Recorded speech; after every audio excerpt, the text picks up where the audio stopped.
Greetings, my name is Marty, and I'm currently a senior in college, majoring in linguistics. My relationship with my parents has never been perfect. They were always okay, but their love and affection were lacking. I could have accepted it if that was just their way, but it stung because I knew they were capable of being loving and supportive parents, as proven by my adopted brother, Mason. They showered Mason with more affection and attention than they ever did with me, their biological son. Don't get me wrong, I believe in giving an orphan child a loving home, but it's hard not to resent them for neglecting my emotional needs. Our differences became unbearable when I entered college. Mason was still in high school, while I had to fend for myself, covering my tuition and living expenses at the mere age of 18. Facing substantial financial challenges, I reluctantly approached my parents for help, hoping for some support. However, they coldly refused, claiming I was old enough to provide for myself. They argued that their responsibility was to make me self-sufficient, having already cared for me until high school. It felt like they had abandoned me, treating me like a mere foster child and tossing me aside when I came of age. I worked 2 jobs, struggled through my courses, and even resorted to ghostwriting and teaching language classes to make ends meet. I fought hard, but it was a constant battle. My dream was to survive until graduation, after which I planned to secure a full-time job and pause my education until I could afford it. Meanwhile, back at home, Mason lived a life of luxury. Every holiday, he received extravagant gifts, including a car, something I had begged my parents for but was denied. I saved every penny for my tuition, while he enjoyed their financial backing without a worry in the world. This year, as Mason prepared for college, my parents not only paid his tuition, but also covered all his expenses, from his dorm to his car's insurance.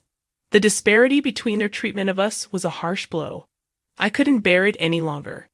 Borrowing a friend's car, I drove home, finding their nonchalant attitude about the situation infuriating. When I unexpectedly appeared, my mother feigned concern, but it was too little, too late. The resentment I felt towards my parents and the unfairness of their actions had reached its breaking point. I could have mistaken my mother's expression for concern, but it wasn't Thanksgiving or Christmas, and she had made it clear that those were the only times I was welcome in their home. I couldn't help but confront them, asking why they were supporting Mason financially, especially after essentially abandoning me when I started college.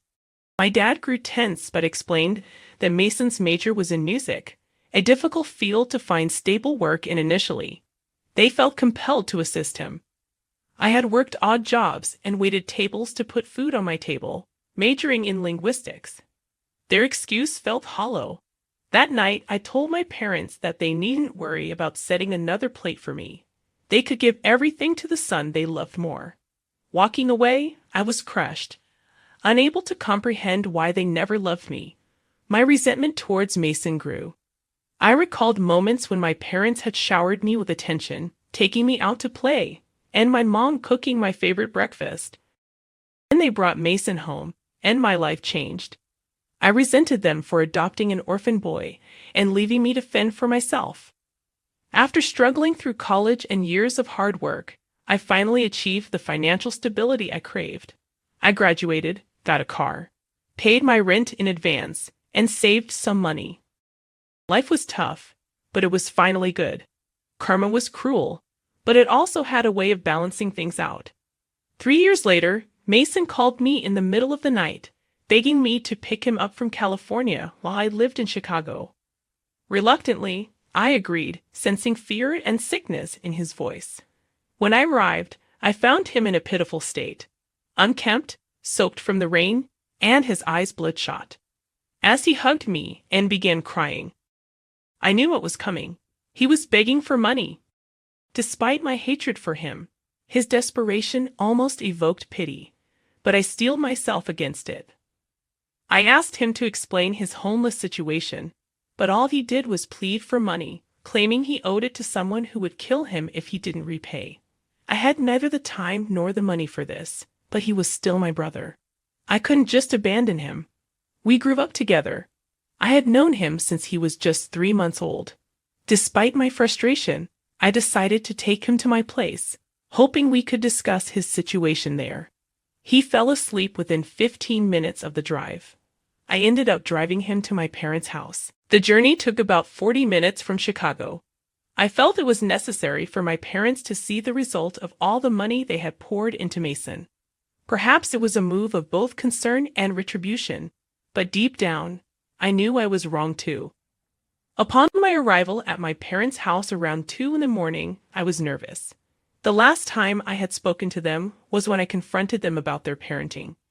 Since then, there had been silence. Even my mother, who lived less than an hour away, never bothered to visit or check on me. But now they could see the consequences of their choices. I rang the doorbell, and it took 15 minutes for my parents to come downstairs, dressed in their robes. They glanced at me, then at Mason, who was barely aware of his surroundings. Surprise flickered in their eyes, not for Mason's state, but for my unexpected presence. They were aware of Mason's struggles with drugs. I brought Mason inside, laying him on the living room couch, and then explained the situation to both of them. They looked pained.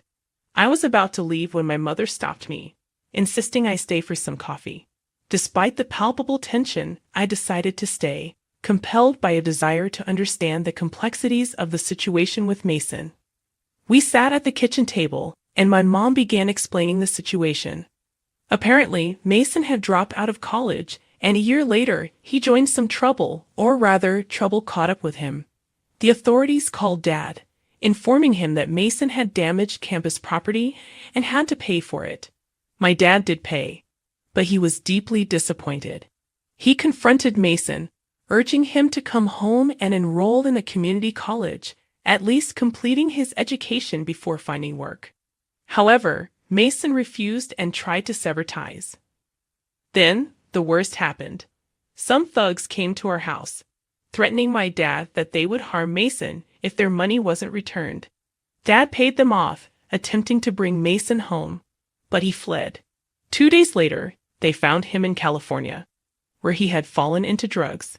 My mother began to cry at this point, revealing that they had placed him in a rehab facility in California 4 months ago. That was the last time they had seen him before I brought him back home.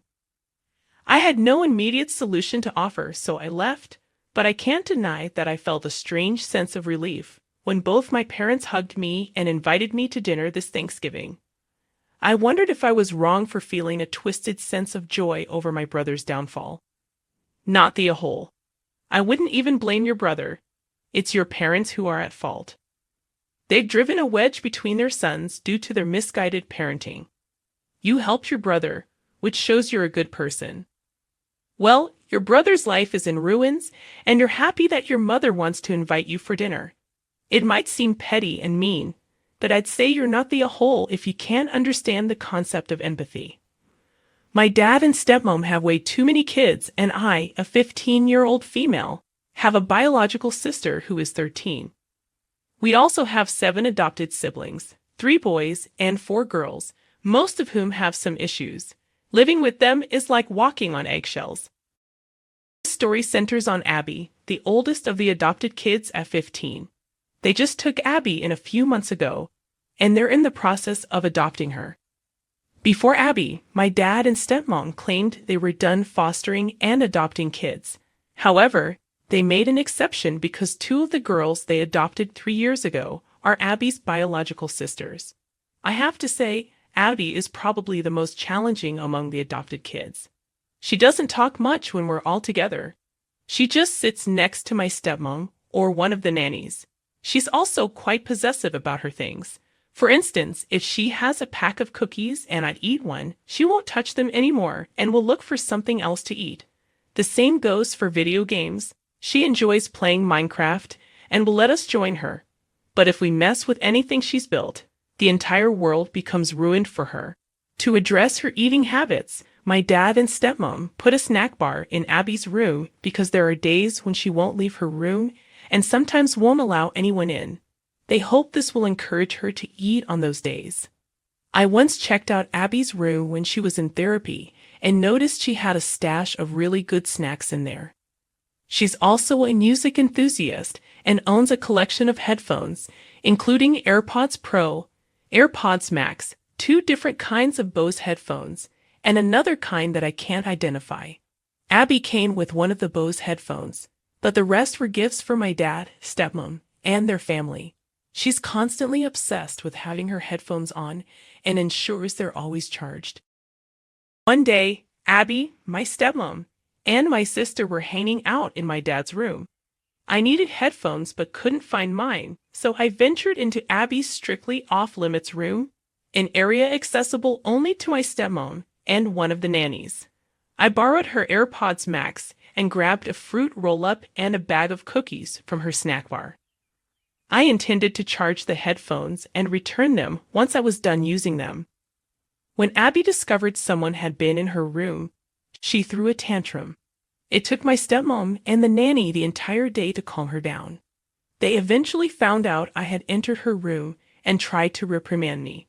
I felt Abby was overreacting, and if anything, she should be the one facing consequences for her tantrum. In response, they attempted to ground me. Feeling unfairly treated, I called my mom and explained the situation. She came to pick me up to avoid my grounding due to Abby's outburst. Now, my dad is upset with me for breaking the rules and going to my mom to escape punishment. I wanted to know if I was in the wrong. I messed up. I was in the wrong. It's apparent now, Abby might be autistic or might have suffered from abuse in her past. There's a reason her room is off limits, a reason she acts the way she does. What's worse, it seems like she's never done anything to warrant such casual disregard for her boundaries. If I were your dad, I would insist you stay at your mom's until you're ready to apologize and accept your grounding. I would also extend the grounding for playing the card of going to your mom's to avoid punishment. You're the one at fault here. Foster kids, especially when new to a family, can be very difficult, struggling to adapt. That doesn't make you or her a bad person. However, what makes you wrong is going into her room, knowing it's off limits, stealing, not borrowing her things. You know she won't use things that others have used, and you went behind everyone's back to get what you wanted.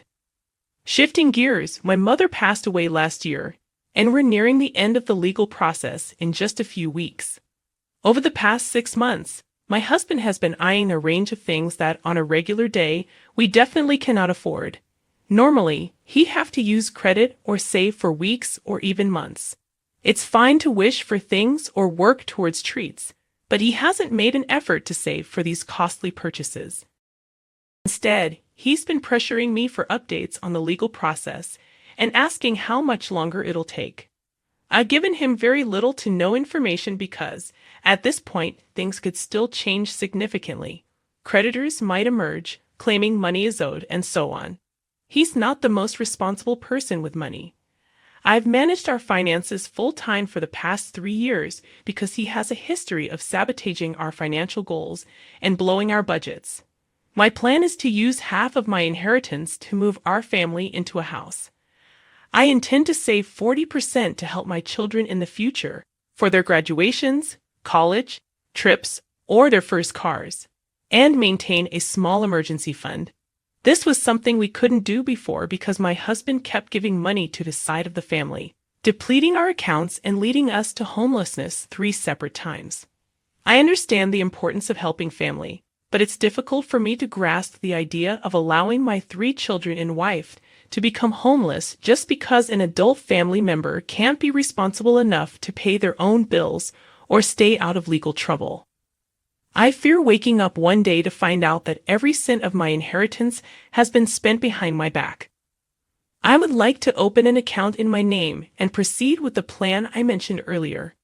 My husband has made it clear that he intends to spend the money on new vehicles, tech gadgets, and other items solely for himself, not for our children or to secure our family's future.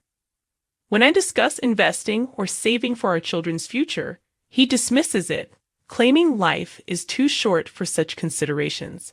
His response is that our children should work for what they want when they become adults, which seems contradictory given his recent actions. I'm certain that if his parents pass away, We'll be responsible for paying off their debts and covering any unknown costs out of our own pockets.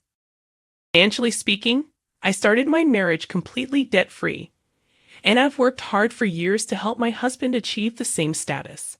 However, in the past decade, he has paid off his parents' credit card and IRS debts. They live paycheck to paycheck and believe saving money is pointless. I'm not sure if I'm making the right choice, but I simply want my children to experience the same happy and stress-free childhood I had. Am I in the wrong here? Not the whole. Seek legal advice to set everything up in a way that prevents him from having any claim to the money. Open a separate account without his name on it, and avoid putting his name on the house deed. Regarding the debts of his parents, if you are in the U.S., you won't have to pay them. It comes out of their estate. And if there's no money in the estate, it doesn't come from your family's funds. You might consider lying to him about the amount and the timing, telling him it's a fraction of the true amount and that it will take 2 years to receive. This would give you time to figure out how to safeguard the money from his impulsive spending. Consult a lawyer soon, as nothing prevents him from opening new credit cards and charging extravagant purchases with the intention to pay them off using your inheritance.